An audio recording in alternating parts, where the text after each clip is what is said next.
Welcome to Fandom Power.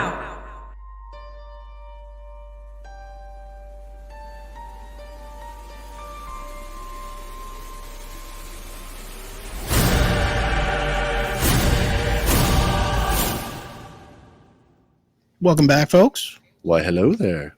What's up, world? Deja vu. Well, we're back again. We are.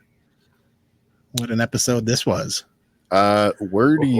Where do I begin with this one? We got some resolution on some fronts and more questions going forward. So many plot threads dangling that we knew were not going to get resolved, and now I find myself, I'm kind of like, in my mind, I'm like, well, they could do this to resolve this, and they could do this other thing to resolve that. But then I'm like, we got that announcement for the second season. Yeah, confirmation. And now I'm starting to pick apart which plot lines do I think can be held over. And so I think the big one, I'm going to put it out there right now, I think the Boba Fett appearance is not going to happen this season. No. Or if it does, it'll be the cliffhanger ending of next this coming I'll take a whole different hashtag Hank was right again this time. A whole different one. Absolutely. So this week we're talking about episode 15, and you said it, Hank, Return to Kamino. When someone says you're never going somewhere, you're absolutely going there. Yeah. And here we are. But oddly enough, Disney Plus lists it as Finale Part 1. That's right, they do. They don't give it the actual name. Really, but it does on the title card of the opening credit screen. Yeah. Interesting. So it's got a runtime of 23 minutes and 25 seconds without credits, or 27 all in, so a little bit shorter. Well, at least for the last few. This is the sixth. Short because of how fast everything was going. It really was. Pacing fast on this episode was I don't want to say breakneck, but it was very, very quick. Yes. Yeah. This is the sixth episode, directed by Nathaniel Villanova this season, and it was written by Matt Michonowitz, who has also written episodes of the Clone Wars, Rebels, and Jedi Fallen Order, the video game. Well, he's certainly so he knows a thing or three. I like the way that this entire season has been handled, and it's funny because I know in some of the other guys who are out there doing what we're doing that don't really talk about the writing and the directing, at least who the people are, and I really seeing the same names coming up over and over again, and when you start attaching those names to like other stuff that they've touched, sure, or you start realizing that, I really like this person's writing style, or I like this director's directing style. It just so happens that some of my favorite episodes are directed by Nathaniel. So yeah. So the synopsis this week reads: the Bad Batch find themselves in unexpected territory in the thrilling finale, part 1 of 2. So we know it's going to be a cliffhanger this episode. We do. Yeah. And I feel strongly like something very bad is going to happen at the end of the next episode, which is why I think that they chose to assure us that there was going to be a season 2 before we even got part 1 of the finale. We've talked about this, padding the landing a little throughout the course of our review series. We've talked about the stakes and how real the potential for character death has been in this series, and I think maybe more so than any other Star Wars television property. I've never been, not even in Rebels, where right up until the point where Kanan died, it never crossed my mind that anybody was going to die. This one, not so much. Yeah, the stakes are higher. The Rebels crew did crazier things ostensibly. This, certainly, a lot of the stuff Bad Batch does rivals it, but the stakes are high because we have zero connection to them in the future at all. That's ostensibly, right. As soon as the A New Hope scroll begins, all these characters are gone, and so it's very interesting that we're as we approach that time period, watch these characters evolve in that. Yeah. I noticed something finally this week, though. What's that? The Bad Batch is rated PG. As opposed to G. Yeah. So That seems all the fair. shooting and whatnot we've seen. Just out of curiosity, I'd like to go back and maybe just sort of check the ratings on the other ones because this one is definitely PG. Yeah, for sure it is, for sure. I kind of think that Clone Wars, at least the later seasons, might have been as well. It's possible. I don't know. Maybe droid violence doesn't really count. Maybe not. But we get some violence this one. I would think that Rebels wouldn't have been. I think it would have been like Family or whatever the animated version of that was. Yeah, G, I guess. Yeah, G for general audience. Yeah.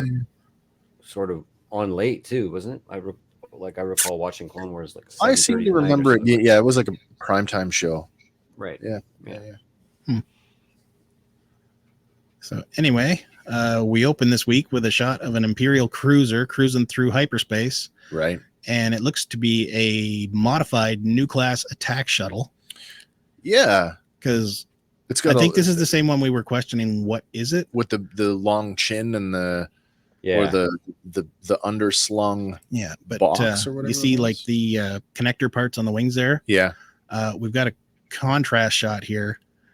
And it's almost identical except for the fin on the top. Very much so, yeah. No fin on the model that we're used to seeing. It looks a lot more insect-like than I've ever thought it looked before, too. In those, I think the biggest deviation though in this with hardware in this series has been just the we're still using the same Republic technology, but the color scheme is slowly changing over. It's gone to that plain old battleship gray for just about everything. Yeah. So inside the shuttle, we find Hunter sitting on the floor under the watch of 2 elite squad guards. Yep. And Crosshair enters the room and approaches Hunter, and Hunter asks, "Where are we going?" And Crosshair replies, "You'll find out soon enough, and so will your squad." And then he turns on Hunter's comm. Yeah. And, he's at his mercy at this point, right? And Hunter quips back that it won't work. They'll know it's a trap. But Crosshair retorts, "They'll still come for you." And he exits the room. He's really sure of himself in this whole episode because that's a recurrent sort of thing this episode. Don't bother. They're coming. Yeah, it's like he's been a step ahead every time. Yep, very much. And knowing their tricks, right? So. Yeah. Yeah, he's always been like that was the matchstick or whatever it was, toothpick, and that was always the coolest one, even though he was darker and more broody than the other ones. He was always the big time boy of the group, right? Yeah. There's a notable thing about the music in this scene. There's a constant ticking, like the countdown. I don't think I caught that. Yeah, it's like the seconds counting down to our inevitable cliffhanger ending. Yeah. From there, though, we shift gears and go to Ord Mantell, where we find Omega pacing frustratedly, and Echo's working on the Marauder. Right. Gonky is expanding his skill set again. Now he's a toolbox. Now he's a toolbox. One thing I noticed about this, we got another glimpse at one of the attack craft from, I don't remember what episode it was, but there was a triple, a bunch of shuttles that were attacking the Havoc Marauder. Yeah, and we see one of them actually flying into the city in this shot. Nice. Echo calls the tool a spanner wrench here too, spanner is the British term for a wrench, but I always thought that Star Wars used it because it was kind of different than just saying wrench. So when you call it a spanner wrench, it almost give me the wrench. It's a hydro spanner. What are you talking about? Give me the wrench. Yeah, we got a shot of it here. So another place where he could have dropped a legacy line that I wouldn't have argued with a bit.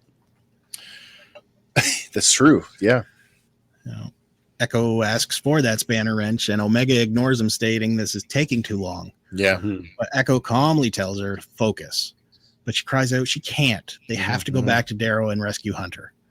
And Echo reassures her that they will, but they can't go anywhere until the ship is fixed.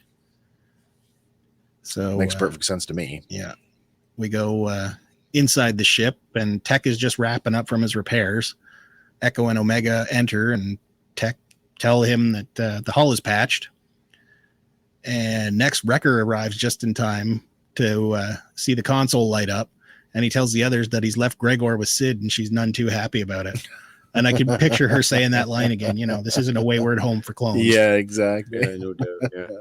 I thought it was kind of weird. I thought, wouldn't Gregor be helpful on this mission? So did I. Yeah, Conveniently enough, it was a place to I don't want to say dump him, and I don't want to say plot armor, but like on some level, it's like if you don't want him around, how do you take him out of the equation? And I guess that's kind of Rex. Yeah, that's Rex's. Yeah. So as the console comes online, we get a couple splashes of Orbesh this time. My eyes still aren't that good. This one here, the first one that comes up, I didn't get all of it because it is a bit small, but I assume it's some sort of startup code. There's definitely like certain characters you can make out here and a whole combination of numbers. Gotcha. Well, that makes sense though. Yeah. The next splash that comes up is pretty visible. Yeah. And it kind of gives away the next line Tech's going to say, because it says Hunter and device communicated. Oh, nice. Or connected, sorry. Yeah. Nice. So as soon as it comes online, Tech confirms that they're all up and ready to go. And Omega says, let's go get Hunter. But Tech is quick to point out that his comm has just been activated and he's no longer on Darrow. Right. So confused, she asks, where is he? And then, as we know, they're going back to Kamino. Okay, so here's my this maybe really is a piece of plot armor here. How did they fly past 3 Star Destroyers? Well, they kind of come down on the other side of the planet. This is the thing, though. They literally, there's a clear shot of them like passing. I mean, well, this is the Imperial shuttle coming in here. So, okay, that's absolutely true. Yeah, so I do have a shot later on of them passing by, so you do see a different bit of a perspective shifted, but it's the only aspect of this episode that made me go, wait a minute, what? All I can assume, though, is that it's still an Imperial craft. Presumably, that's true, and presumably they're still using that blocker that they think is working, but like Crosshair has kind of hipped the Empire to all their tricks. I suppose on some level, I mean, at this point, he and Rampart sort of have the understanding that, Crosshair is taking the lead on this, and so just let them through because he's got a plan. Right. Just Vader-esque, allow Yeah. So we cut away to the Imperial ship exiting hyperspace and quickly learn that we're on approach to Kamino. And there's still 3 Venator-class Star Destroyers sitting there in high orbit now. Oh, yeah. And a few smaller ships still coming up from the surface. So does that mean there's actually 5 ships there? I don't think so. You think it's the same? I think it's the same 3. Okay. Just because they come back down later on. Yeah. So on approach here to Poca City. Poca City, yeah. So we reach the surface there and see more ships leaving the facility. And we'll come back to that in a minute, because as the ship lands, we see Admiral Rampart with a group of TK troopers. That's right, yeah. Some regular and some elite squad members. Yeah. So as the shuttle comes in for a landing, they're there waiting on the platform for them. And right. Rampart asks them, where's the rest of them? And Crosshair replies, they'll be here. Yeah. We'll intercept them on arrival.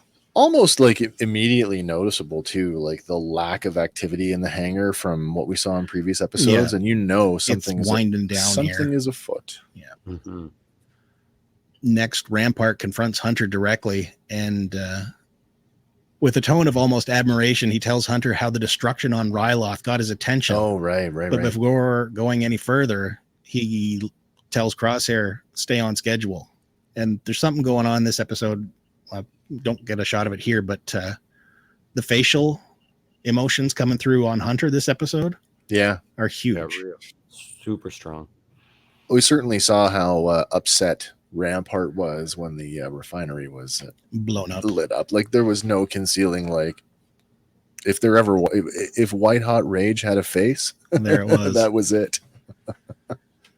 So as Crosshair leads Hunter away with the other members of the elite squad, ES-02 leans in to ask Rampart about Crosshair's motives when it comes to the batch. And she doesn't trust any of them. But Rampart says if his plan fails, none of them will be a problem any longer. and leaves her with a keep an eye on things.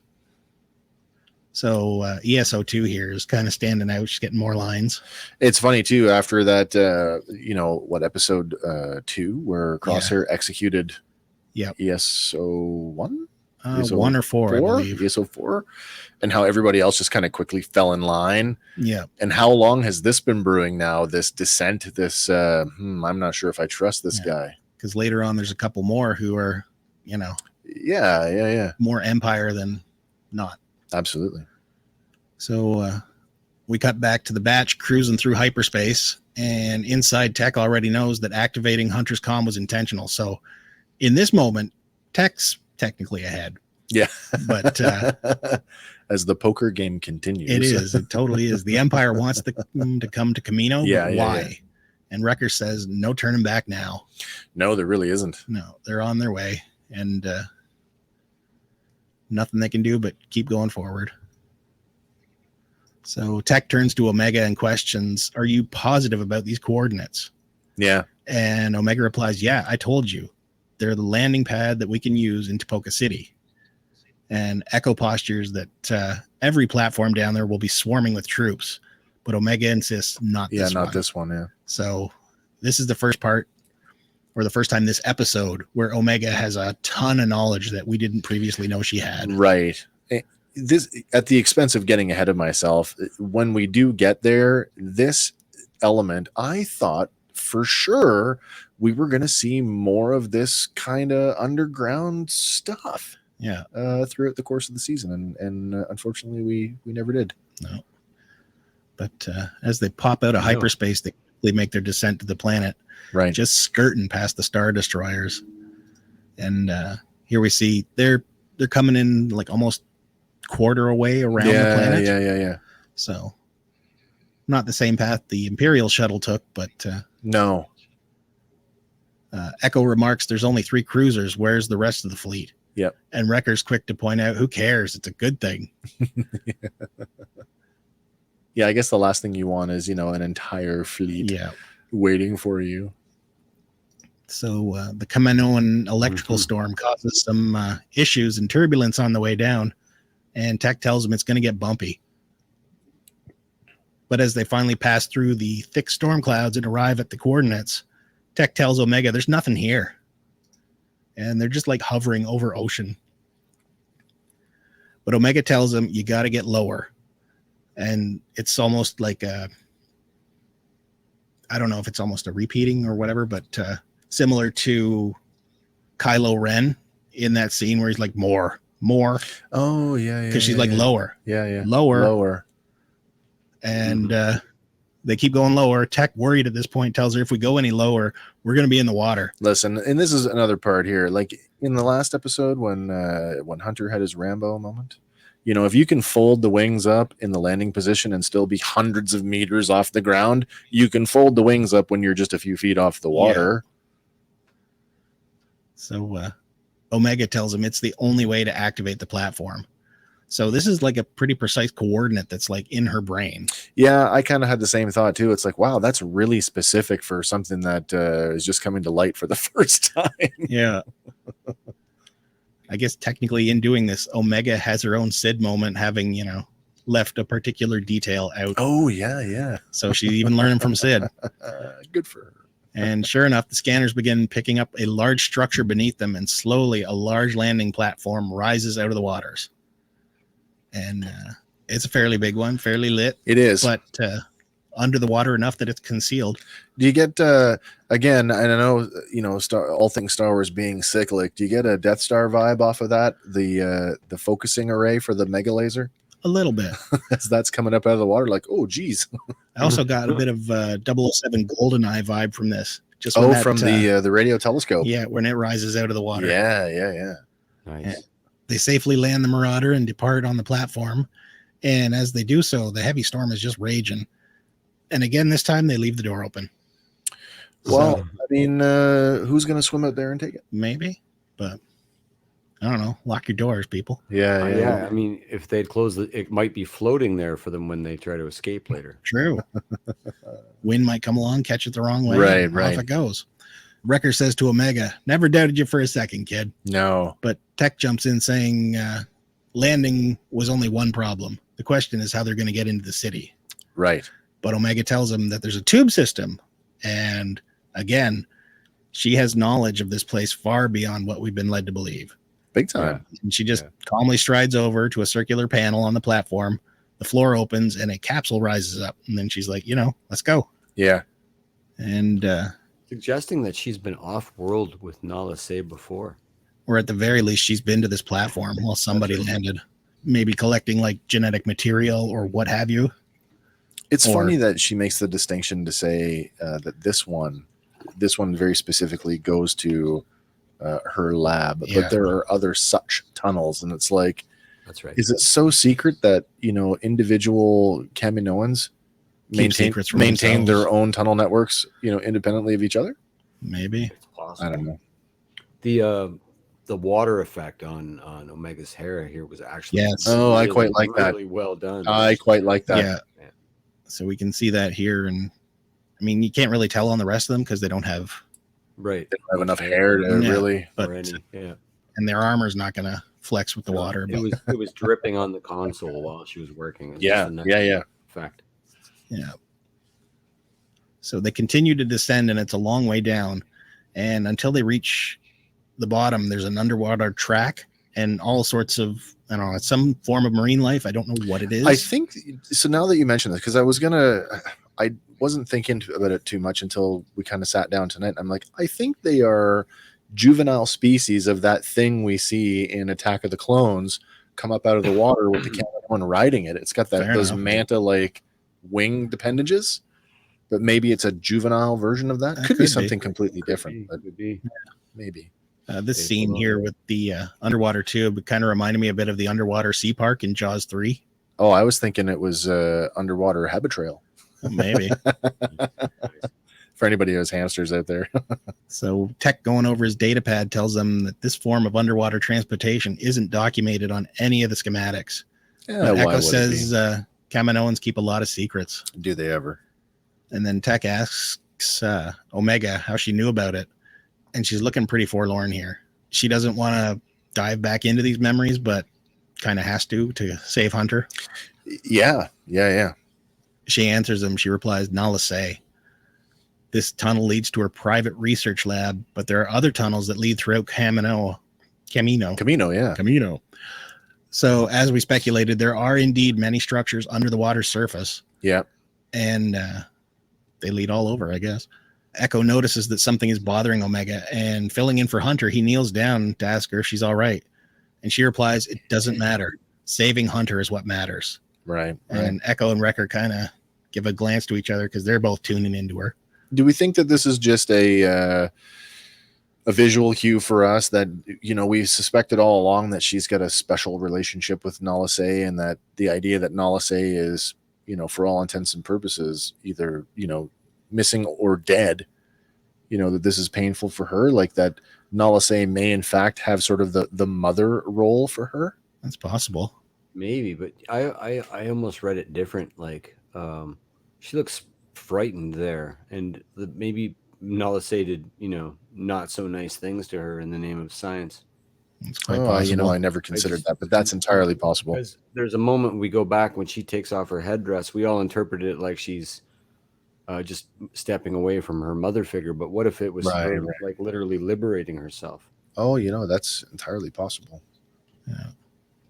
So we catch up with Crosshair leading Hunter down a long hallway, and two TK troopers push a skid full of cargo past them in the opposite direction. And Hunter notices now, where's all the regs? And Crosshair retorts to him, when did you start caring about them? And Hunter notices that there's no Kaminoans either. And he goes on to state the facility's being decommissioned. And Crosshair doesn't seem too concerned about it.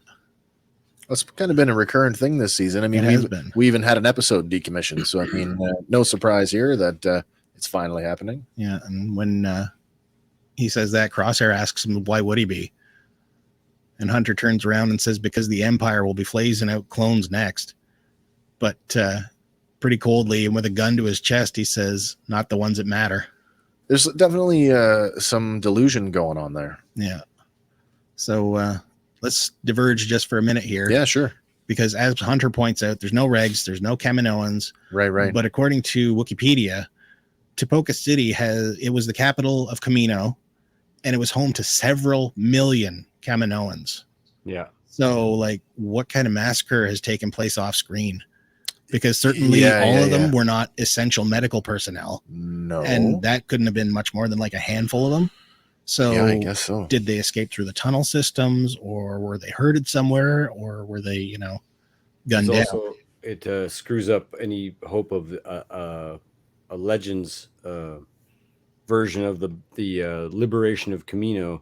Oh, which is like the ancestors of Luke Skywalker. Way in the new Jedi Order stuff, but there is a return to Kamino in the Legends novels, and Nala Se and Taun We are still alive. Oh wow! In those novels, yeah.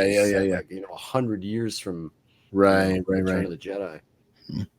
Well, if Tapoca City is literally just one city, right?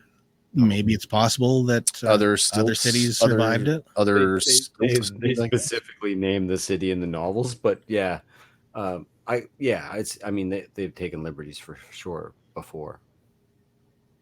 Also, the idea that there was another city that they had abandoned may run contrary to the article that I wrote during the week, that they had, rather than abandoning their home during an ice age, they just they morphed themselves, which is what the information at hand gives us. But we do see new information that there is another clone facility. So maybe and they were getting ready to flee. Maybe there is some place to flee to. So maybe some Kaminoans are out there somewhere. But they do also make the statement that the cloning technology is now firmly in the hands of the Empire. Yeah. Under the thumb. It is, but certainly not 100%. As I mean, it's not explicitly really shown to us that Nala Se's private lab is, wholly connected to the city's infrastructure. Like has its own direct access tunnel to get there. And it seems to me like it's kind of, as a secret facility, isn't exactly tied into the infrastructure. And yet there are clearly cloning tubes there, so the technology may or may not have survived. It's possible, but that's a good point. There's a fireball that I'm going to point out later. Sure. Say to the contrary. A literal fireball. Literal fireball. Kaboom. Yeah. Well, so they continue on into a control room, and an elite trooper tells Crosshair that a ship was just detected entering the system, but they lost them below scanner range. And Crosshair confidently says it's them. So, ES2 says she'll notify the scouts. Crosshair cuts her off and says, don't bother. They'll come to us. All part of his plan. Yeah. And then he stares straight at Hunter here. He says they don't leave their own behind most of the time. There's some resentment coming through for him now. Yeah. And I mean, now that Hunter can't run away from it. He can't, they're not at each other's throats physically. I mean, Crosshair does put a lot on the table this episode. That's what I mean. Like there's a ton of whatever he's been feeling, or I should say everything that he's been feeling, throughout the entire season up to now, it kind of bubbles up to the surface. Yeah. They're still bantering back and forth like old friends.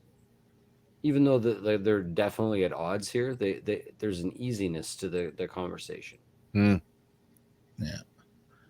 Hunter says that they didn't have a choice, but Crosshair quickly questions back, and I did. See, I had a hard time interpreting the tone there, because my initial watch through, I felt the same way. Like it's that it was rhetorical. I didn't have a choice.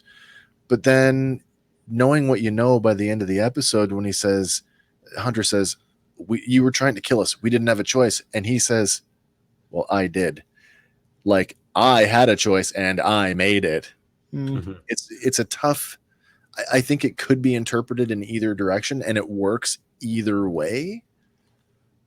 I looked at it kind of like a tone of abandonment. Yeah, because that's definitely there. Going right back to episode 1, he didn't have a choice either. Like they took him out of the cell, they took him down the hall and plugged him in to amp up his chip. Yeah. So any choice he would have had to try and escape was removed from him. I suppose it lends itself to the scene where the first elite squad retires back to the Bad Batch quarters with him, and he kind of sits kind of sullenly on the bed, kind of looking around like, Yeah. Yeah, no, and it's what I said last episode. He, at the end of the day, these are his brothers, and he even prefaces that. Yeah, we used to be brothers, or we were once brothers. We can be again. Yeah. There's a lot of writing going on in the background of this scene, but anything that's visible is like intentionally blurred for effect, maybe. Yeah. Or possibly just numbers.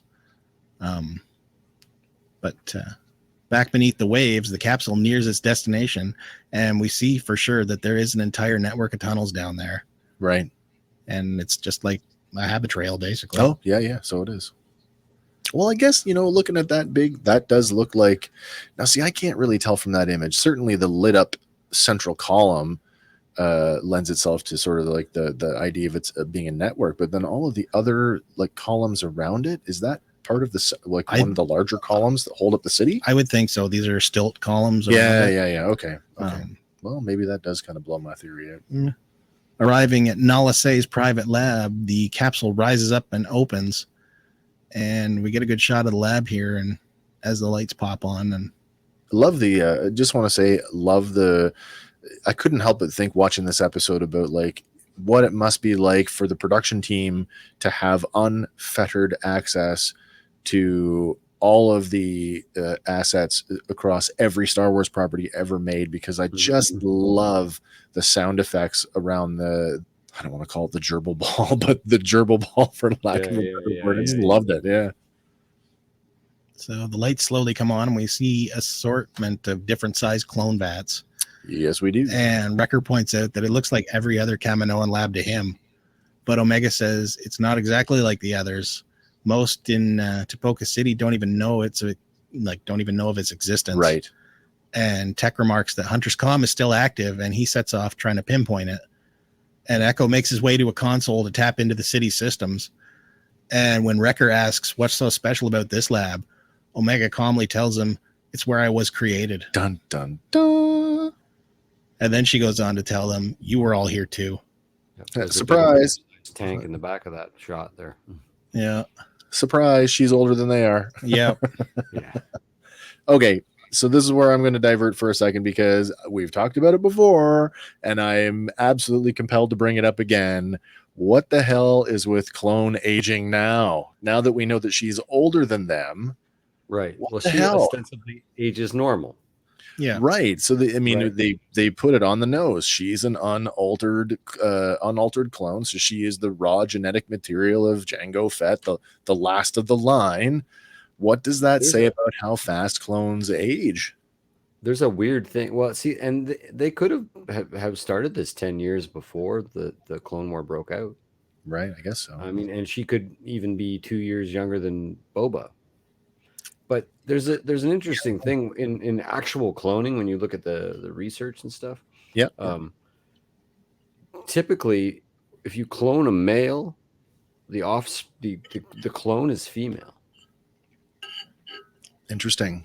And it's I was just wondering, maybe they cloned Boba for the original material. Oh, maybe I never she's a clone of Boba. Boba. It's just like the Molly the sheep or whatever her name is. Yeah, Dolly. Yeah. Dolly was like they cloned several sheep and they all came out female. They just yeah. It's interesting. I mean, we are a genetic anomaly, boys.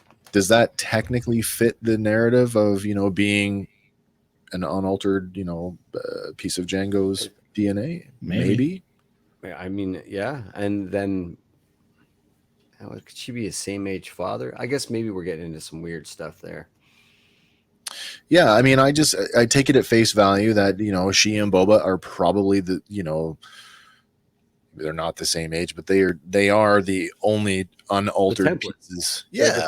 Yeah. But I would think probably Boba is a couple years older, maybe, just because they list him I would say originally so, as yeah. Alpha, right? Yeah, that's right. And her being Omega, be the last one. Right.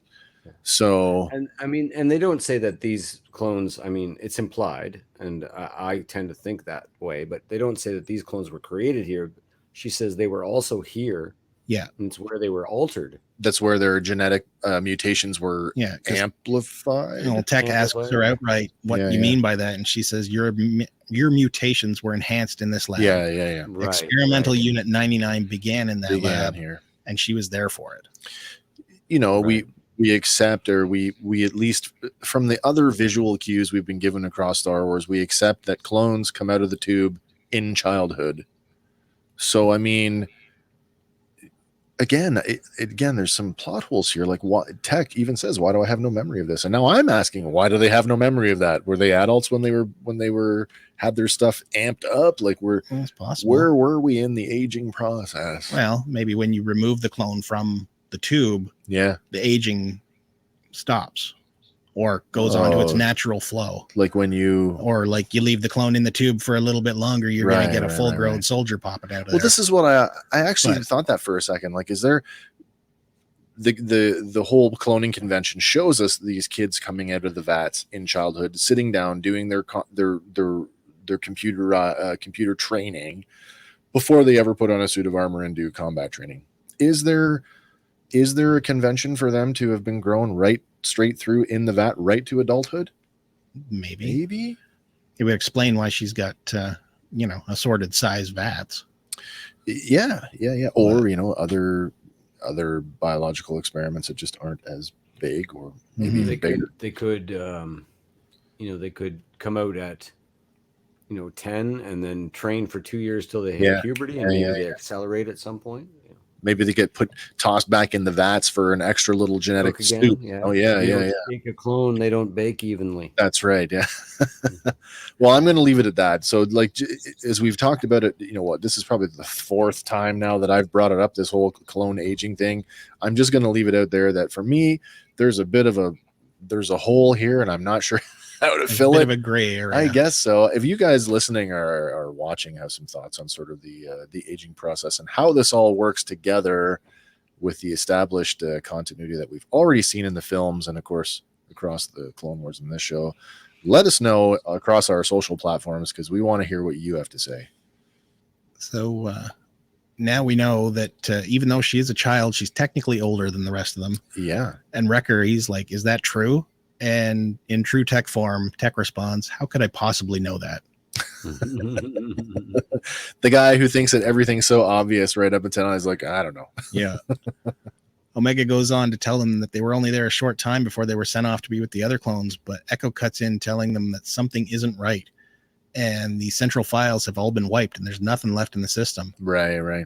And just then something makes a noise in the corner, putting the batch on alert. Before you drop off of this image, I want to dial in on this for a second, and I want to ask, who on the production team is the Pokemon fan? Yeah, I see that. See the Pokeball? See the Pokeball? I do see the Pokeball. And it's cool that she goes over to her. Like, I would have trouble touching my own. If that, we see, I thought the same thing you thought. I think she's touching her own vat. Or is she touching? Definitely, she is. Oh, maybe she says it. Oh, that it's hers. Yeah, okay. She does. This one was mine. Yeah. So, with them all startled and everything, they turn around, ready to unload here, and we come to find that AZ3 has been hiding in the lab to avoid deactivation. AZ, God bless his little droid soul. We need a better droid, Gonky. He also tells them that troops have been forcing key Kamino and medical personnel onto transports, and those who resisted were eliminated.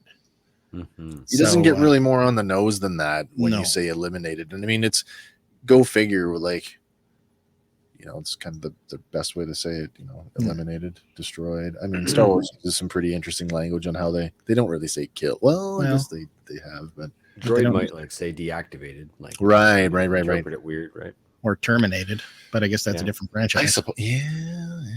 Well, they own Fox now. It is PG. That is true. It is. It is PG. It is PG. We'll leave that. They were murdered like younglings. The Youngling Slayer 3000. Echo asks if it was the clones who did it. But AZ3 says, no, it was other soldiers. And we now know that they are the TK troopers. And he tells them all the other clones were reassigned and transferred off-world, all except CT-9904.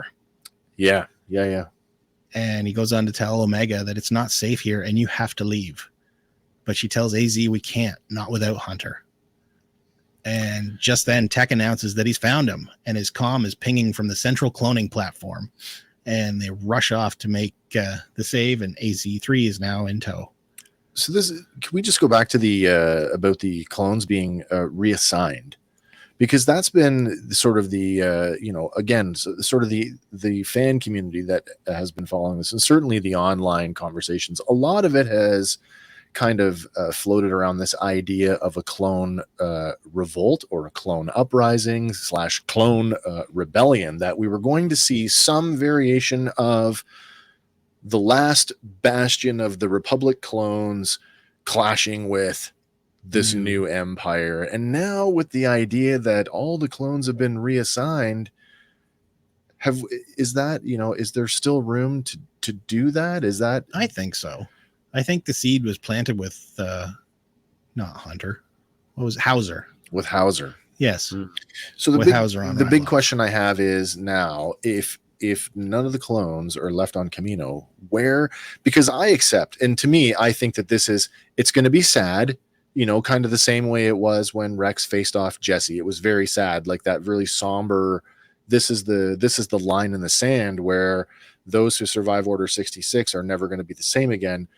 This is, with all finality, this is the end of the clones, because I firmly believe that we are never going to see clones in any appreciable numbers ever again going forward in at least in the timeline. No, so if you've got no clones left on Kamino, where would you have this final clash happen? Where's it going to happen? Could happen on Ryloth. Ryloth would be a good one, because you do have, as you say, Hauser, who is now, in the stockade underneath, the city. But he's not alone there. Some of them did throw down. No, he's not alone. So let's go back to what we know about what happened in the last couple episodes, where, especially the last episode, where Rex had the batch go and bust out Gregor. Yeah. Well, we know Rex was certainly not... he was not in a place where he could stop and chat for a while. Like he was like, I gotta go. I'm busy. Yeah. That he was bust and hump, running, gunning. And we assume that he's the Morpheus of the franchise, running around, waking up clones, getting their chips out. I think, and this is my Hail Mary, is next episode, Rex is going to show up with a battalion or more of clones. They're going to have either captured a ship or show up on multiple ships, and we are going to have that clone on Stormtrooper final battle with the majority of the clones dying. It's quite possible. Yeah. It's quite possible. I agree. It could also be a space war. Yeah. A war in the stars. Well, you can't have. We should be calling this Planet Wars. Oh, I know. We never fight on stars. Only briefly. But it's a good. Maybe it works better though for the whole mythology if they just fade away. Yeah, leave that as an unresolved. Like it's resolved, but the actual how and the the nuance of it is lost. The minutiae. But because some legends stories still have clones as stormtroopers. Well, this is it too, right? And I mean, we know, like, even in the new canon, we know that the clones weren't immediately phased out. And some of my, especially in recent years, some of my favorite uses of the clones, I love Inquisitors, and I love the additional adding to that mythology by adding Purge Troopers, that they were like the private little army for the Inquisitors. Oh, Purge Troopers, there you. I love that idea. I'd like to see them. I'd like to see that on screen. But again, I just don't think we'll see like large numbers of clones ever. No, I really don't. No, unless they touch on something and do like a de-aging inoculation to stop the advanced aging. Yeah, really. You're going to end up with a really dark ending for a lot of them with basically fading away to dust. Right. They would probably put them in high danger positions, frontier worlds.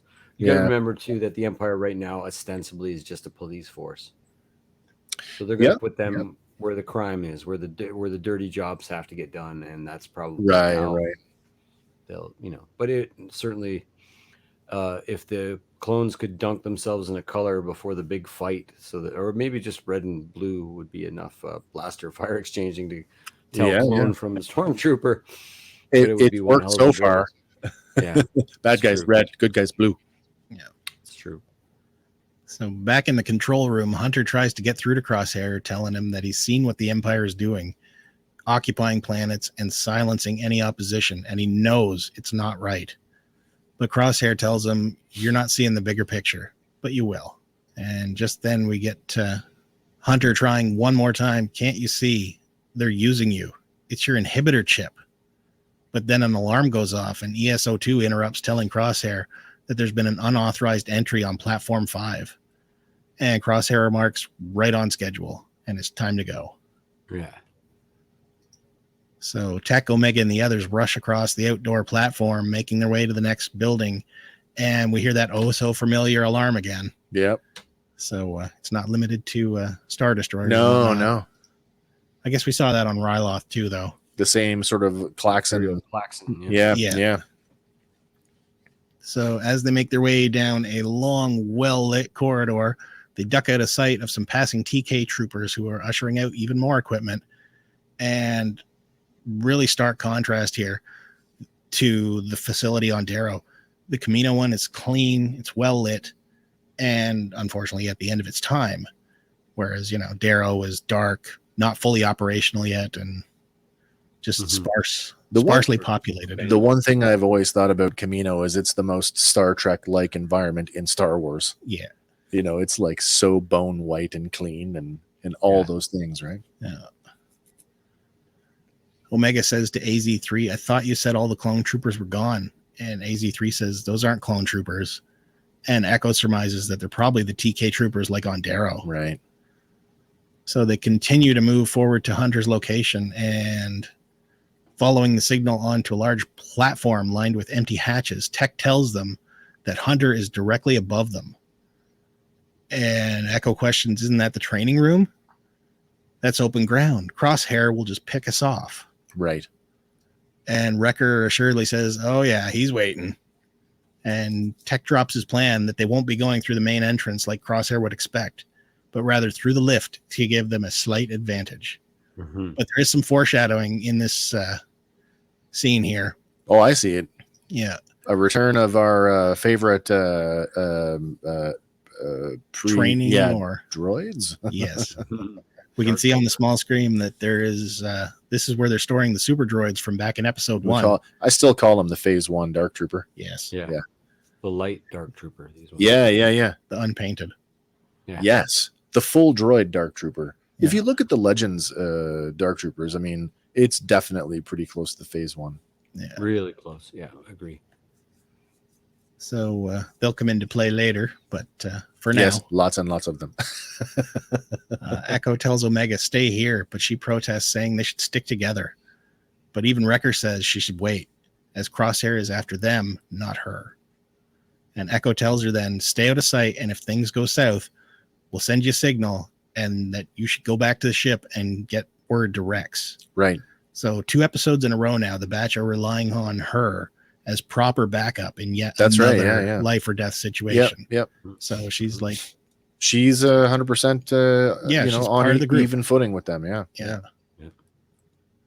So Wrecker, Tech, and Echo ride up the lift into the training room, and in this game of one-upsmanship, Crosshair is ready again, as the Batch is instantly surrounded. No surprise here too. Like they come up at the top of the lift stops, and it's that whole, you hear that typical sound that they use to, everybody readies their weapons. Is like, oh, of course they're surrounded. Yeah. Crosshair says, here we are all again, or together again. It is. Yes, it is the elite squad. Yeah. Yeah. Or the majority of it. You know what? I don't even know what's left of them now, to be honest. I think they've expanded it, though. I was going to say the numbers seem to fluctuate depending on the episode. Yeah, because like earlier in this episode, when they get off the shuttle, he's got a contingent with him, and there's some with Rampart. Yeah. So I count 5 in this scene with Crosshair, 6 total. For sure. Yeah.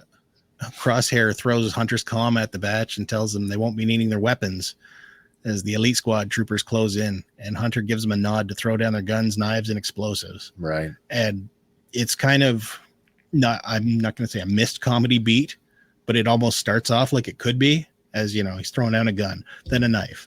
Oh, yeah. Grenades and like you're waiting for the rubber chicken. Yeah. Well, there was a movie with that scene. Was it Police Academy, where they just keep firing off weapons? Yeah. Because Tackleberry brought his own. Yeah. So they throw down the weapons, and Crosshair tells Hunter, "See, following orders isn't so difficult." Right. That's the comedic beat. Yeah. I was waiting for someone to go, "Did you just tell a joke, Crosshair?" He then asks, "Where's your little sidekick?" To which Wrecker chuckles back, "You'd think we'd bring her here? We're smarter than that." But Crosshair says, "Lying was never your strength, Wrecker," and dispatches one of the troops to go find Omega. Right. And at this point, Echo stealthily sends the signal to Omega. And upon hearing the signal, her and AZ3 say that they should flee the lab, as they were told, but Omega insists, no, something's gone wrong, and we have to help them. No surprise that she's not gonna, she's gonna, break rank and kind of do her own thing here. Yeah. AZ3 is quick to point out, but there'll be danger. And Omega shuts that down with, "Focus, AZ." And looking down at the droid locker, she says she has an idea. Yeah. So she rushes over and she hits a couple keys, and a door pops open, revealing 2 of the super droids, or right. Phase 1. Back on the training floor, ESO3 tells Crosshair that they're running out of time.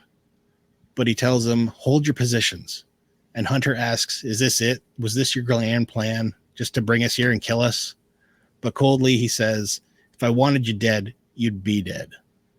Funny that he says that. And I think you can really only, it only applies to this moment, because like, you can't tell me that he wasn't in earnest trying every time that they kind of skirted paths with each other. When Hunter says, "You were trying to kill us," he really was trying to kill them. Yeah. It wasn't a cat and mouse thing. It was I'm going to kill you.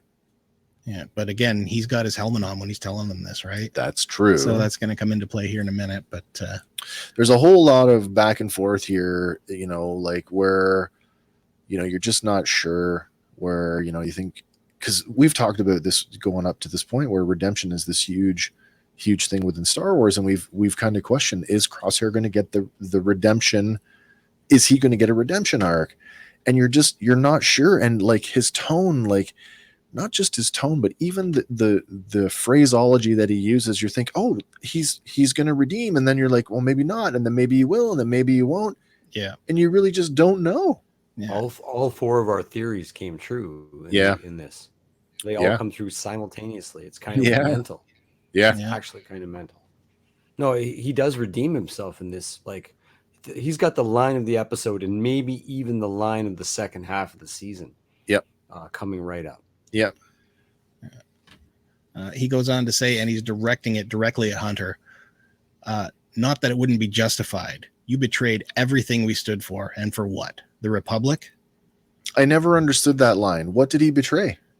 Well, the Brotherhood? Like, I think it was like the military thing, because even though the leadership has shifted, they were still supposed to shift with it, or at least in Crosshair's eyes. I guess so. Yeah. And because they kind of took the opinion of, no, that's not right. What are you doing? The moral compass, pulled a little harder with them than it did with. Yeah.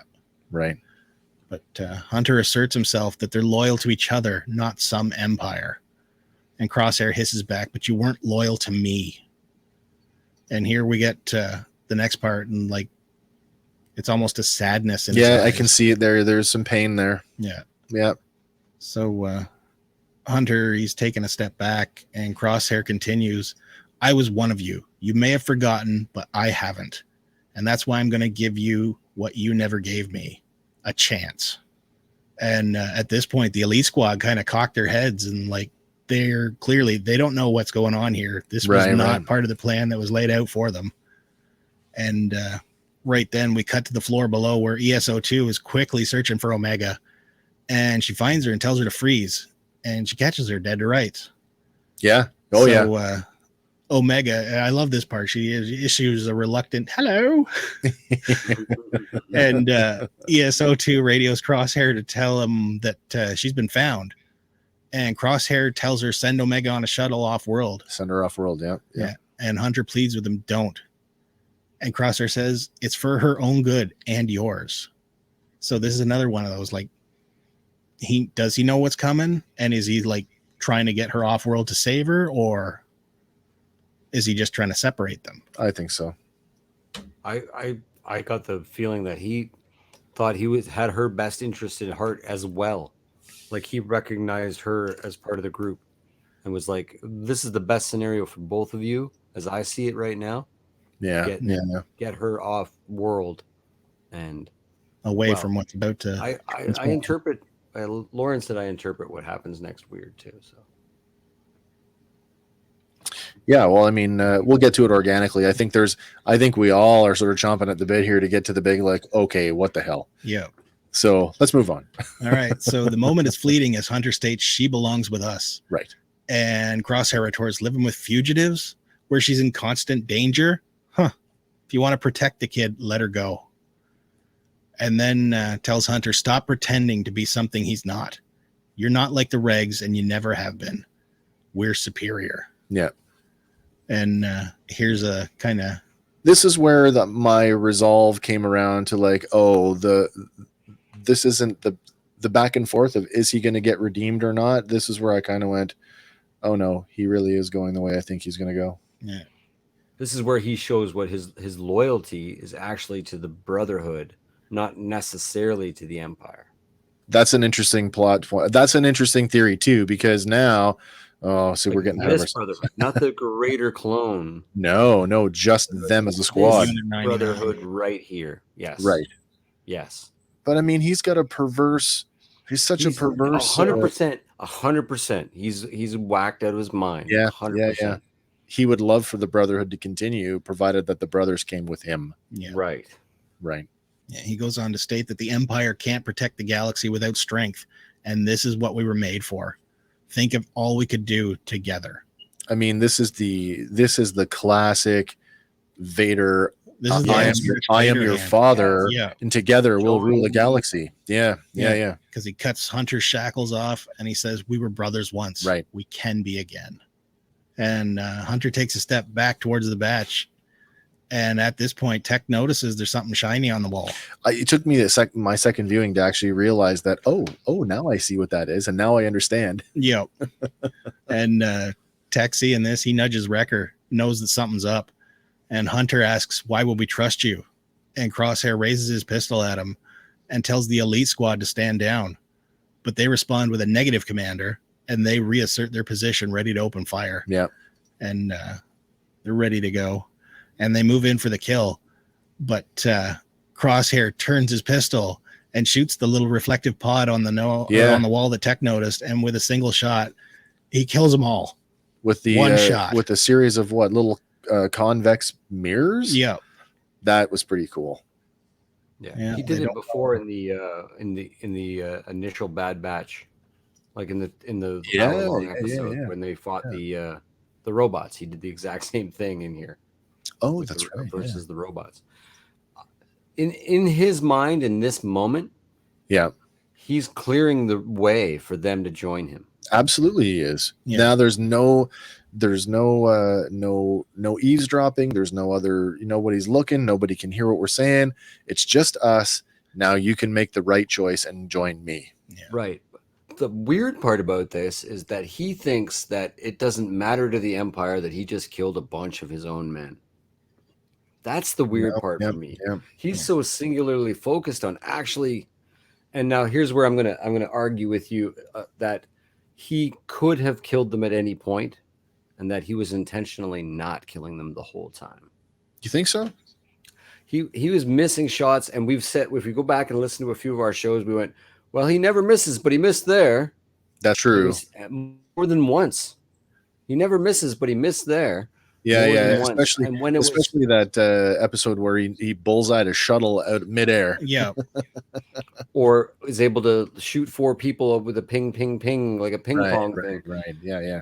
If he wanted them dead, they would be. And that his loyalty, while the safe position is serving under the Empire, Right. his loyalty has always been to his You know, brothers. it's funny. I can totally accept that, and I definitely can get on board with that because it totally makes sense. Yeah. He's looking at himself as a superior clone. Yeah. And yeah. as a asset that they cannot do without.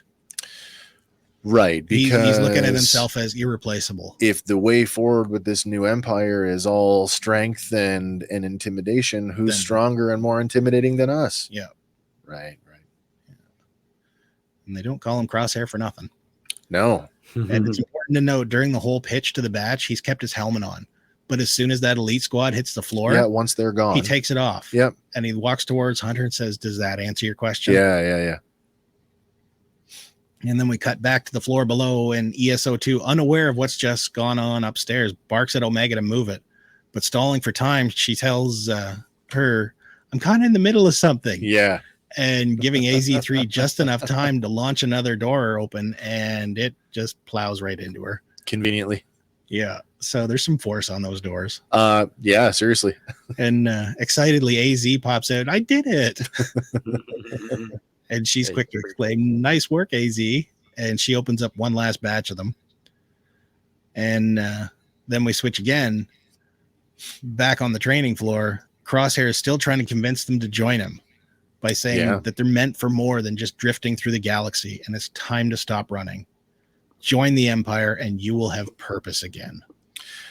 It's funny, you know, in some sense, in some ways, that almost echoes pardon the pun, but that almost echoes sentiments throughout most of the season where he's really felt the loss of the Republic military maybe more than the rest of them. Yeah. Yes. He would rather be off doing what Rex is doing. He would rather be part of the bigger some sort of mission to go. The fact that we all don't like Crosshair and he's a bad guy and he's got ill intentions all the time, and he's the one that hasn't had anybody else but himself to fall back on. Oh no, you're absolutely right on that. They all had each other to lean on, and they even had a new member of the group to give, breathe new life into the situation. He's been brooding the whole friggin' time. He's been there, right from the beginning. He's not oblivious to the Tarkin's plans, which is essentially are Rampart's sentiments about clones and and he's had to live with the knowledge that, like, I've got to stand out in such a way that I am indisposable. Yeah, he might be megalomaniac enough to think that he could climb the ranks here.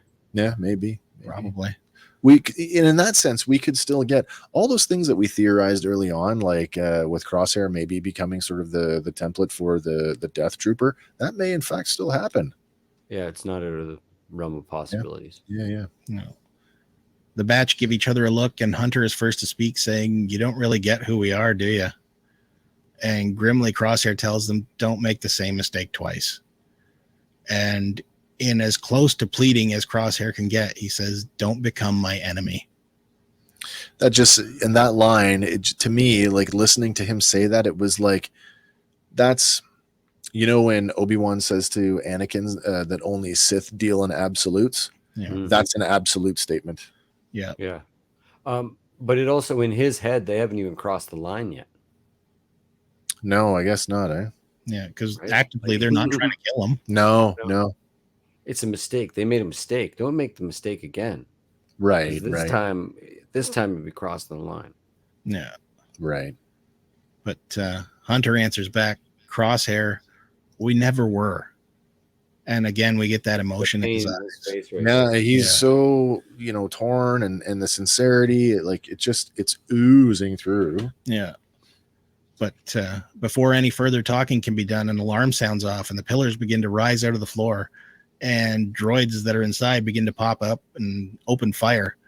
So pretty quick, they take cover and start blasting back. the irony that, what they were dispatching the droids for isn't really even an issue anymore. Yeah. Okay, This is how we started this whole. This is exactly where we started this. That's right. The circle is complete. That's right. We got to test them. Yeah, they take cover, and Hunter tackles Crosshair to the ground. Wrecker yells at Tech, "Why'd you activate the droids?" But he says, "I didn't do it." I didn't do it. And as the firefight rages on top of the one pillar, we see Omega and AZ3. And AZ3 is quick to point out, maybe you activated too many of them. And she says, "I can see that." And she starts letting off some cover fire for them. So she's not leaving them go there. Fully acclimated to the draw weight of that bow now. She's quick on the draw now. Yeah. That's awesome. So as Hunter and Crosshair wrestle, a fresh batch of droids approach, and Hunter leaves Crosshair to join the fight. But in a twist, he joins the fight against the droids. And this parallels that opening scene back in episode 1 where they were taking on the droids in the scenario Tarkin put them into. No, and no surprise here that the Bad Batch theme plays very loudly throughout this scene, right? Yeah, and it's intertwined through the whole piece as they fight off. They suddenly become the well-oiled killing machine that they started out as, and that's right. They kind of bumble through everything else they do in the whole season. They come out on top, but they take it's never clean, and it's absolutely clean in the first episode. It's absolutely clean right here. It's about it's as well coordinated, if you can say that, as their introduction back in season 7 of the Clone Wars when they when they did the that assault, the group assault with the and the fact that they all just it's like the band broke up, but now we're all on the stage together, so we might as well play the hits. And everybody in the crowd is going, "Oh my God, you guys sound like you never ever stop speaking." Right. Never missed a beat. That's the analogy. Yeah, and it does come across that way. Like certainly the synergy, I guess, is there. Yeah. Mm-hmm. So in the shadows, though, ESO2 has come up and sees that Crosshair is now fighting alongside the batch, and sees the bodies of the other elite squad troopers on the ground. And after being targeted by one of these droids, she quickly returns fire and starts backing out of the room. Yeah. And once out of the room, she contacts Rampart and tells him Crosshair has lost control of the situation. And Rampart gives her the order to have all remaining forces out. Let the clones die together. Right. Which suits Rampart just fine. I think he'd have been fine with that right from the get-go. Oh, that was probably his plan from the get-go. Whatever happens, he wins. That's the thing. His thing is let's get rid of clones. More Tarkins. These Clone 99, Force 99, be part of the razor's edge of the Empire. Right. Yeah. So the firefight continues, and as Hunter tries to take down the droid with his knife, he's still wrestling with it, but Crosshair takes a shot and disables the droid, much to the surprise of Hunter. Yeah. Me too. Yeah. So, again, could have killed him. Could have killed you, but I didn't. And as ESO2 runs through the hangar, all the other forces are apparently already loaded because she's the last one on. Right. And she runs up the ramp and notice that just looking at this here now, that is a regular clone meeting her at the door. Yep. Yeah. So apparently not all of them. So talking about reassignment, maybe not everybody was reassigned. Well, last assignment off the world. There's also another thing going on here too, and we don't really talk about it very much because we always talk about clone troopers, but as we're going to see later on in this episode is that they have yet to replace all of the naval crew clones. The naval the guys who fly the ship and work the guns and do all those things, they're still clones. Yeah. True. They're still amassing their TK army. Yeah. Well, these aren't TK guys. These are regular naval, like Navy personnel who are like, I'm the sonar operator and I'm the communication. They're all clones. Yeah. So they just don't have the numbers to replace them yet. Not yet. So as the ship takes off, we see the Star Destroyers are starting to come back down in the atmosphere. Yeah. And inside, Rampart is reporting to Tarkin's hologram, and that he has removed all the essential personnel from Kamino. And Tarkin asks about the chief scientist, and he assures him, and we assume this is Nala Se, right? I assume so. As chief scientist, but assures them that chief scientist is secured, and now cloning technology is firmly under Imperial control. He says the cloning technology, implying that it's, like singular. Yeah. Mm-hmm. And this is where I say, like, is there a chance that Nalase's lab survives the what's about to happen? Well, you would assume, at least with all the equipment they took off, some of that was coming from those labs. Possible, Maybe? but they did say that all the files were wiped. Yeah. But you don't wipe the files before you do a backup. That's true. That is true. Somebody put in a data rod and copied them all. Yeah. And then Tarkin tells Rampart, "Very good, Admiral." And we get that perfect legacy line, "You may fire when ready." Yeah, so I mean, we can say now, if Tarkin has said that line officially 3 times. Nice. At least 3 times. Yeah, he says it just as the hologram shuts off, so it's like perfect ending for him. Yeah. And Rampart instructs the crew, move into position, and they glide slowly down towards Tapoka City. And back inside, the Batch are just finishing up dispatching all the droids as they rise up from the freshly won battle, I guess it is. Crosshair turns to see Hunter with his sidearm raised. Yeah. And at this point, Hunter's got him dead to rights. Yeah. And the rest of the Batch draw in, and Hunter pleads with him to forget the Empire. He says, "This isn't you. This is your inhibitor chip. We can help you." And then we get the bomb drop of the season. Yeah, we do. Crosshair states, "Wrong. I had my chip removed a long time ago." Oh, I'm squealing like a schoolgirl. Can we talk about this? Yes, we can. Yeah. The Batch is all taken aback by this. And Hunter asks, "Since when?" And Crosshair says, "Does it matter?" And Hunter snarls at him, "Yeah, it matters." Okay, so I want to dial in on that for a second. Why does it matter? What does the timing of the removal matter? I think it matters because the decisions he's been making, at Have what they been- point did he make them on his own? Right. And what point was the chip telling him what to do? So, I mean, is it safe to say, and this is me just kind of putting this out there, is it safe to say that after the ion engine incident, that's when it was removed? Yes. I would assume so. The scarring is enough to cover any surgical scar that may have been there. Yes. Yeah. We knew for sure before that he had one because he was repeating "good soldiers follow orders."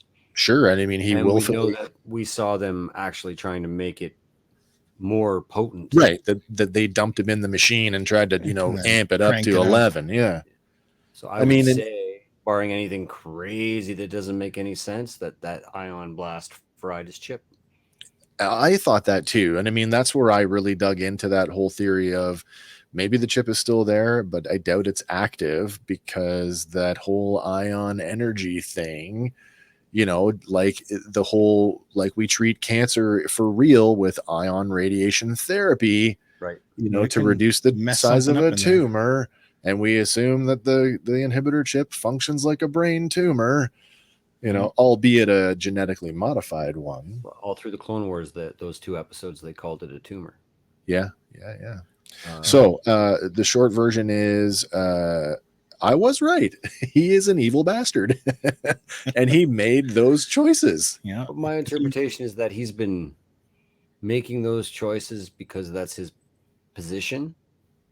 And possibly, that his end game is to actually reunite with his brothers. And as long as they do it on his terms. Well, and you saw that beginning to happen anyway because of the sort of power struggle with Hunter.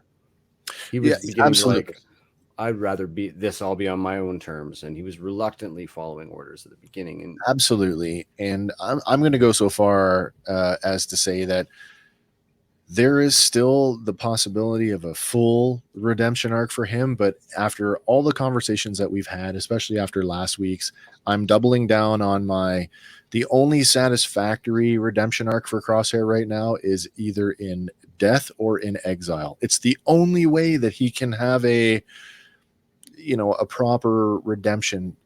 And I'm just going to go back to, murdering children.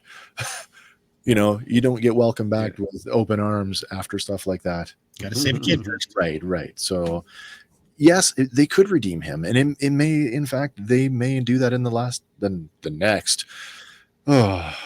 next exciting and final episode of the season. But again, death or exile will be the only satisfactory solution for me if that's what they want to do. I think well, we got to get to the end because it matters. My point, but I think I might have an easier through line to keep him alive and part of the team. Okay. Crosshair reasserts, "This is who I am," and he makes a quick move to go for his rifle, but Hunter shoots him with a stun pulse. Yep. And again, stun pulse, not trying to kill him. Did you catch a look on his face when he gets stunned? Did you catch a screenshot of that? I did not. Messaged you that. There's a look on Crosshair's face, like somebody just beat me at the draw. How did that more happen? like a kid with got his hand in the cookie jar, like a realization that he's not going to turn. I don't know. It's this look of almost like innocent sadness on Crosshair's face just before he collapses. I encourage you both to go and try to pause the. Yeah. It's just this look he gives. He's been stunned. He hasn't fallen yet. And he just gives this look where he's just like, "I'm sorry." Yeah, you know what? I see it. You know, and then he collapses. And then I think that the redemption arc stems from that the whole time his position of power, his position of safety in the galaxy, his position of being a soldier and everything that meant anything to him had just transferred commanders from the Republic. That was almost the weather. Right. But that his actual loyalty is to the brothers. And now that the Empire has turned on the clones. Oh, gotcha. There is no reason for him to be part of the Empire. Yeah. There's no going back from that. He doesn't because he's like, they just tried to frag me. Yeah. I think you're right there in that, but I have a hard time. And if you're going to have to do from a writing perspective, you were going to have to write a very compelling script to convince me that they just kind of all is forgiven and you're part of the team again.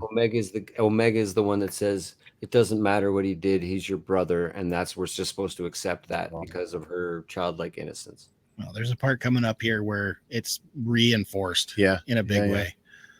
Because Crosshair, he collapses on the ground and Omega instantly runs up to Hunter. And she gives him a big, like, around the waist hug, and she's like smiling. Yeah. She's got her Hunter back. Got her daddy. Yeah. And he says, "I'm sorry. I promised you'd never have to come back to Kamino." Yeah. But Omega says, "You did the same for me." Because he did. He came back for them. That's right. Very tech-like cover. Yeah. But then Hunter kneels down and checking on Crosshair. He finds the scar tissue where the chip should be. Yeah, turn the head. Yeah, I did catch that. Yeah, this is the same scar you spotted back in episode 11 on Ryloth there, Hank. Yes. And as he finds this, Tech receives a proximity alert that the three Venators are descending on the city and they have to leave now. Yeah, the emphasis on now. Yeah. So Hunter grabs Crosshair's rifle and his gear and tells Wrecker grab him and saying he's coming with us. So no soldier left behind. That's true. And at this he's point, not making the same mistake twice. No, he's not. Yeah. And at this point, though, Omega looks up at Hunter and gives him an approving nod. Yeah. Like, yep, that's the right choice. He's one of us. Yep. So they pick up, they take, and flee the city. And we get the complete batch running down the hall with albeit, new and old in tow. Albeit, floppy body there over Wrecker's shoulder. But hey. That's season 2 right there. That's the squad. Yeah. I will say you may get your theory come true, Wes, but I don't think that it would be Crosshair as part of the Empire. I think you might get Crosshair as a singular villain. Yeah. And I mean, this is where I say, like, to me, I don't, Anakin Skywalker redeemed in death, that's an easy one. But I mean, his turn back to the light side ostensibly saved an entire galaxy. Revan. Yeah, Revan, right? Revan. Revan killed millions of people. Right. Crosshair could come back, not necessarily come back, but he could do something that's like, pardon the pun, but is like earth-staggeringly good. Yeah. Good enough to, like, I don't want to say he could Tony Stark it up, like not tip the scales in his favor, but certainly he could maybe, take some of the red out of his ledger, if I can borrow from another franchise, enough that, you know, in his own sense of shame for the stuff that he's done, he goes off on his own, and either, you know, he could become a great bounty hunter, you know, like, and maybe he only goes after the baddest of the bad, right? To sort of on this personal thing. There's lots of ways that he can redeem without having to die. But certainly death is the most convenient way to redeem a evil character. And it would all be about whether they want to use him again.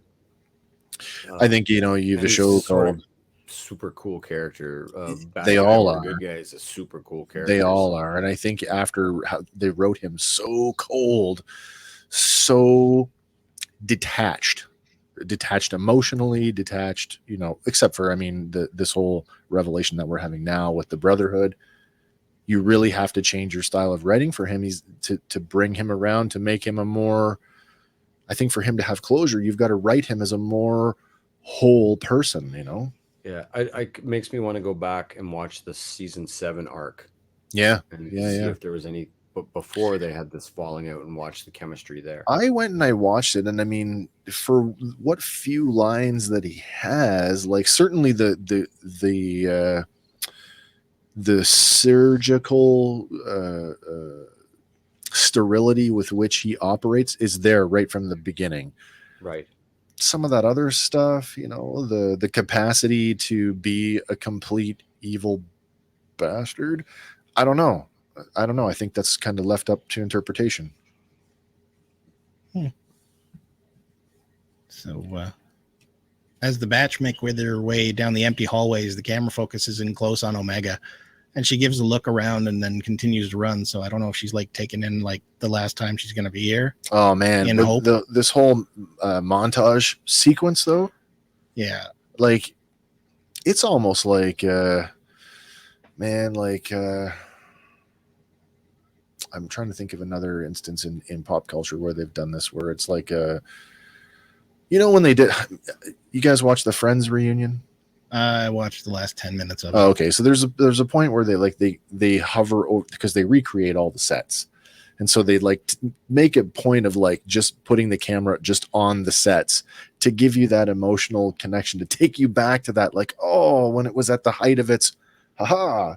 And I feel like they really did something similar here with Kamino, where we saw all those iconic locations on Kamino, the mess hall, the tubes, That was the most sort of almost dystopian thing for me, if you will, was the empty tube, like the empty, that one. That was the weird, because the last time we were there, that was full of literally bustling with life. Yeah. Because here's the contrast shot back in episode 1. Like every tube is full. Good man. The floor is just like lit with people to and fro doing business. You think of like General Motors at the heyday, and then you go and look at the factory floor when there's nothing going on, and it's like it's almost eerie, like in a kind of way. Yeah. Back then, the tubes were full up of clones at various stages of life. Yeah. Kaminoans all over the place. Yeah. And I can't help but question the Empire's decision here. With everything already set up and functioning, it seems odd that they would not continue to occupy and possibly retrofit the place, as opposed to, having to start from scratch, rebuild everything that you would need in a cloning facility. We don't see a reference to a cloning facility again until we get to Exegol. True. Do you know what I mean? Like, and given what we're seeing in this, we know that they didn't take all of the vats. They didn't take everything. So, no, but they did empty them out. They did. Oh yeah. Like there's nothing left in any of the tubes. Whatever infrastructure that the Empire took from Kamino, did it go to Exegol right away? I don't know. That whole... It's almost like the sheer amount of stuff they did. Like they must have been conscripting for the Sith Eternal Army at the same time they were stormtroopers. Yeah. Like they just had, 100,000 Star Destroyers ready to go. Yeah. He's been plotting that since the very beginning. That's right. Yeah. He started that already. That's what I mean. Like the wheels are in motion for this stuff. And I mean, if we use the parallel, I can't remember the Legends reference, but it might even be an Heir to the Empire for that matter. there's a whole thing, certainly in Dark Empire is part of that as well, where the Emperor, he maintained a planet, and it's not called Exegol in Legends, but there's this planet where the Emperor, sorry, I've said that twice now, the Emperor has basically kept all of this secret tech that he's coveted over the decades to enact his master plan to come back. Exegol ostensibly fills that role. So hence my question, like, does this stuff leave Kamino now, 19 BBY, and go directly to Exegol, never to be seen again until then? A good bet. It's a great bet. Yeah.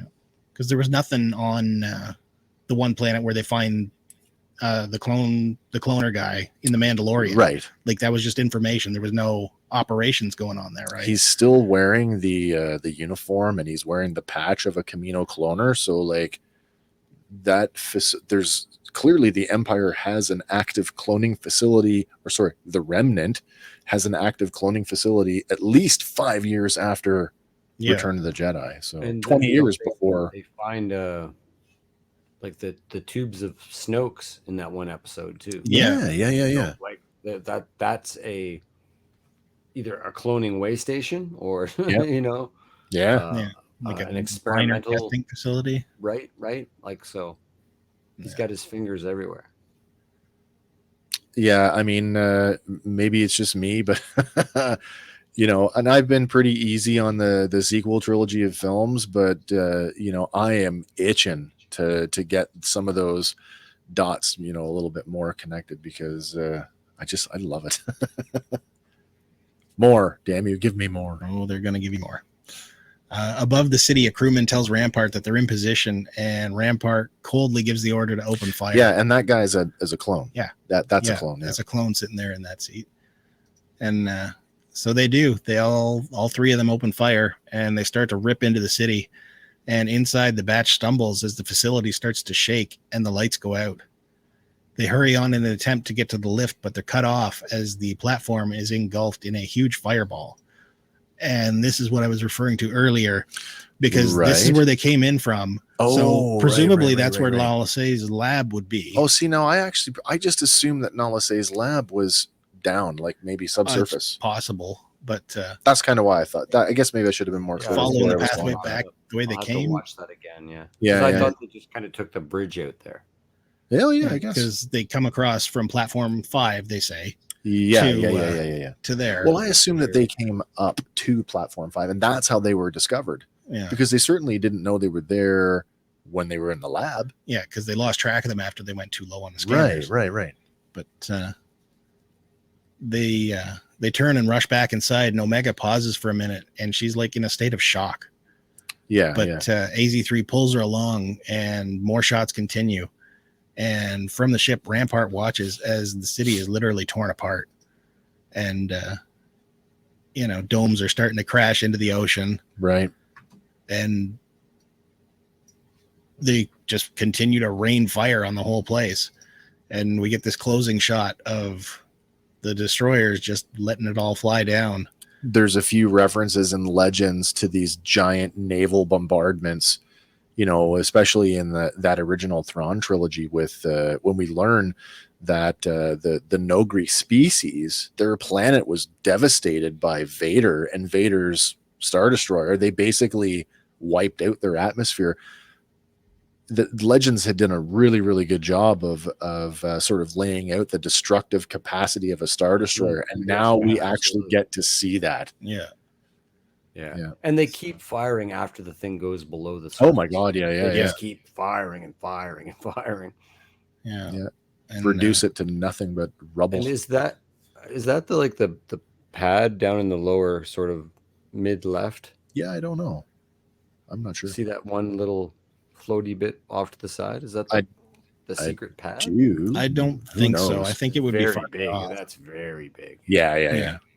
I think it would be farther off based on the perspective they got from when they were on the platform saying, how are we going to get there? Yep. But, we get a snap cut to black this time. Yeah. And as the credits start to roll, we do not get our normal outro music. We get a different piece that reflects the situation. That a little more somber. Yeah. Yeah. So how are they going to get out of this one? Well, I mean, I think the obvious answer to this one is, as Omega, for it. there is that. So swimming is one of them. That wasn't my first thought. My first thought was, when Omega said that there's a network of tunnels, that they're going to come up with another tunnel. Yeah. So we may actually see, this is where I go into that, like, did anything survive? Did some of the stuff like Nala says lab, did it maybe survive? And if the tunnel thing proves out to be true, then I'd like to maybe spend a few minutes, even if it's a minute or two of the episode, how much of Kamino did survive. Yeah, no, absolutely. I mean, ostensibly the ship is still floating on the platform there, door open, waiting to go. You would think so. But that was a hell of an explosion. You would think there'd be a tsunami after that. Yeah. We could Or plot armor. too much. Let alone with the dome crashing into the ocean there. Well, that's enough to displace some water. Yeah. Cool. The other thing too is, I mean, if the Bad Batch was undetectable, sort of subsurface, were any of the Kaminoans smart enough to hide out down there, and will we see any of them? Maybe the It's quite slave possible. one. Yeah, really, eh? They've just held on to it all this time, but we know that it's out in the universe. We do know. Yeah. You mean Boba's starship? Yeah, that's right. Yeah, no, that's just the Lego version. The indentured servant one. Yeah, that's right. Oh, that's hilarious. So that's all I got. Man, we've got what a strong, I mean, it's for a two-parter. Like, no surprise, we opened with a two-parter premiere, and now we're getting a two-parter finale. And I would hazard to say that the finale is as strong, if not stronger, than the premiere.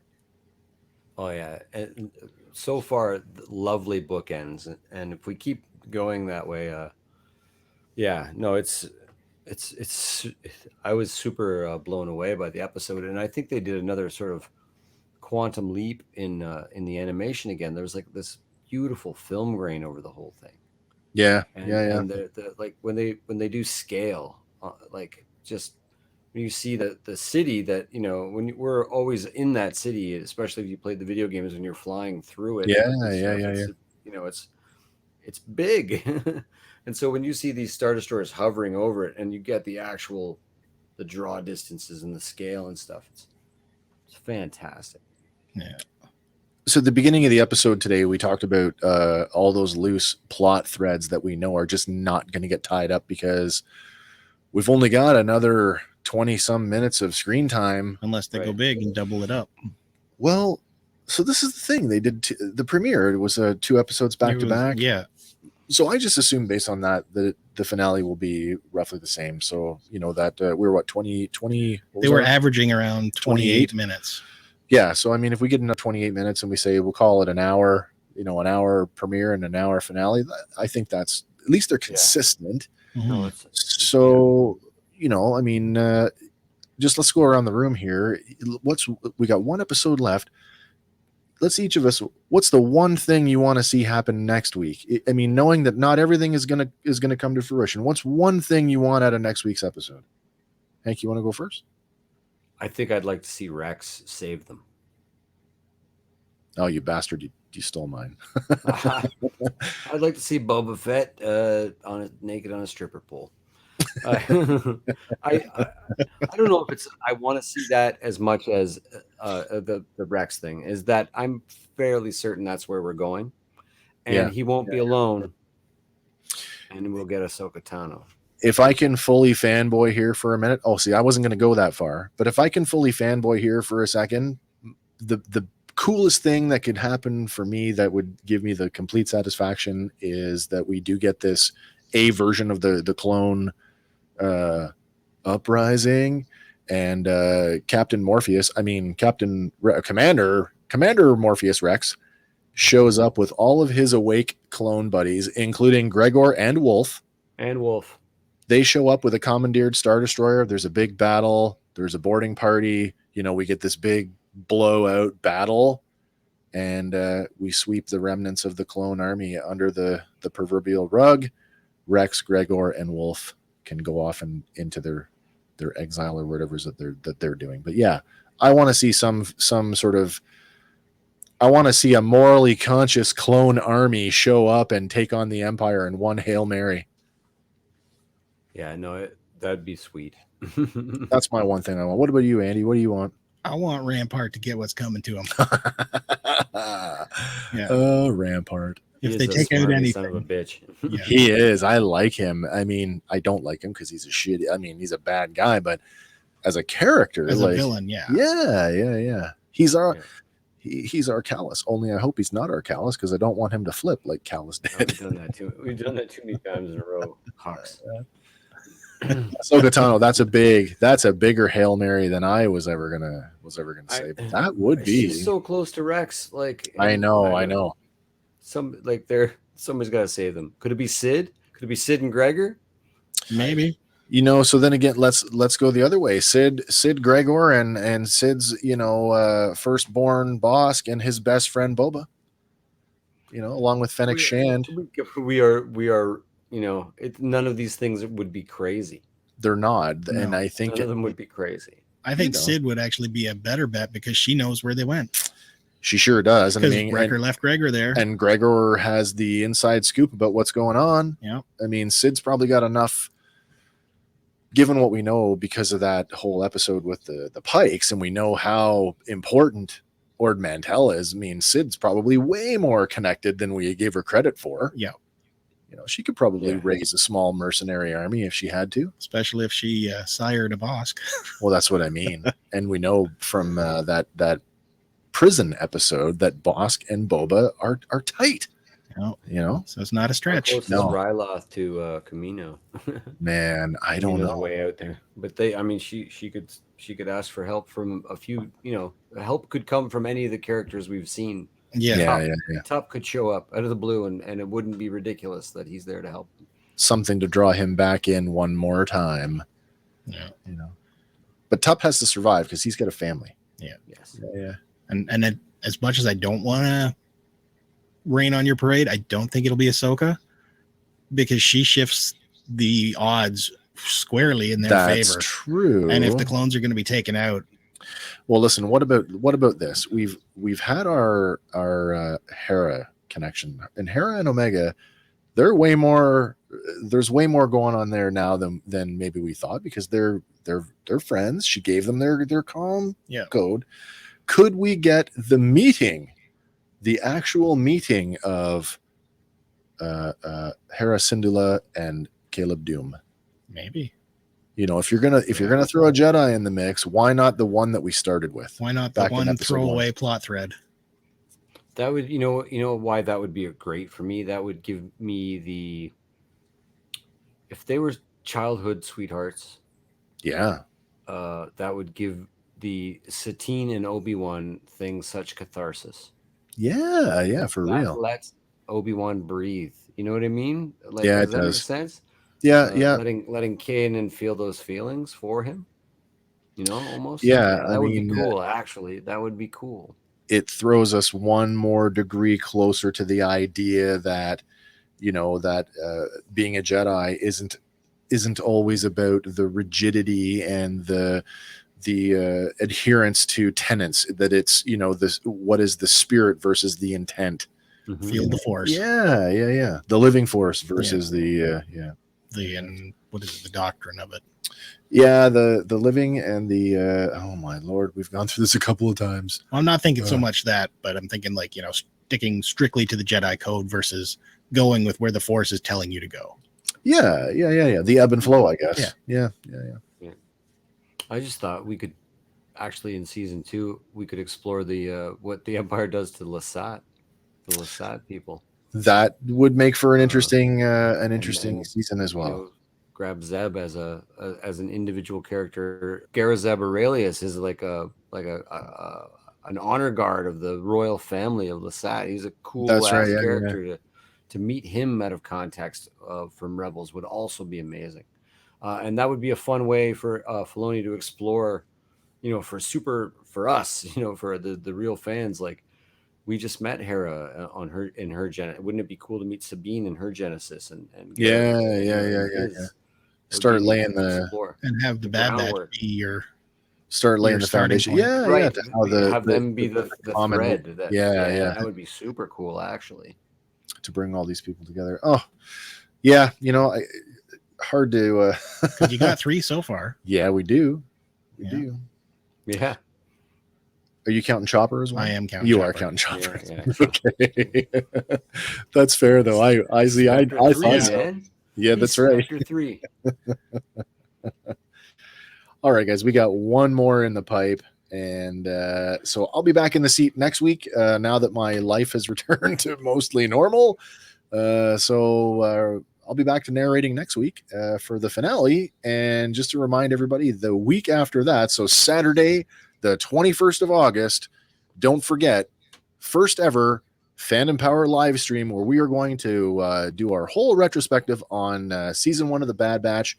Make sure that you are logged into your social media platform of choice so you can see us on Facebook through the Fandom Power Facebook page, the Fandom Power podcast group on Facebook, as well as on our YouTube channel. That's Sawcast Productions on YouTube. So watch our social media platforms in the coming days while we get all that information put out so you can And follow. you will not be able to edit out my farts. That's right. Live. Can't control live. Yes, and we'll be back to because for those of you who've followed the show right from the beginning, I don't know if you know this. Usually we have a very specific recording time, but it'll be Saturday, the 21st of August at 11 a.m. Eastern Standard Time. So join us then if you can. But until next week, I think that's it for me. How about you guys? Yes, All sir. I got. All right, why don't you take us out, Andy? So we'll see you again. Same batch time, same batch channel. Woo! Bye for now, everybody.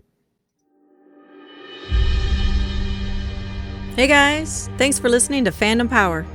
Be sure to like us on Facebook and follow us on Instagram and Twitter. Stay tuned for our next episode where we'll be talking about another one of your favorite fandoms. Fandom Power is a Sawcast production.